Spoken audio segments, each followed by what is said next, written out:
In late 2019, Iran experienced a series of nationwide protests that shook the foundations of the Islamic Republic. These protests, sometimes called Bloody November or Bloody Iban, were triggered by a sharp increase in fuel prices, but they soon morphed into a wider movement demanding change and even regime change. The government responded with a brutal crackdown, using live ammunition, tear gas, and internet blackouts to silence dissent. The protests, though ultimately quelled, exposed the deep-seated grievances of many Iranians against the government and its policies. The government's decision to raise fuel prices, a move intended to shore up a struggling economy, sparked the initial outrage. The price increase, ranging from 50 to 200%, hit ordinary Iranians hard, especially those struggling with low wages, unemployment, and inflation. This economic hardship, coupled with widespread government corruption, ignited a simmering anger that had been brewing for years. Protests quickly spread across the country,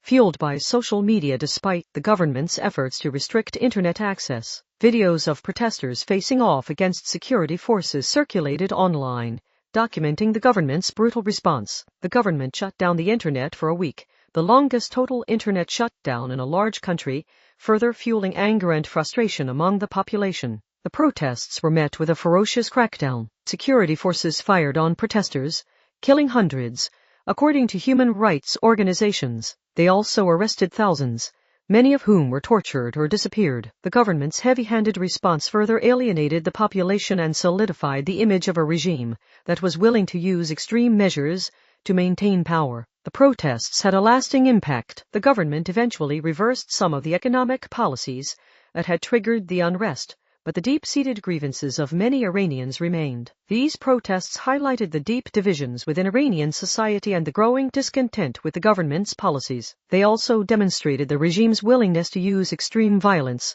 to suppress dissent, a tactic that further alienated the population and contributed to the growing calls for regime change.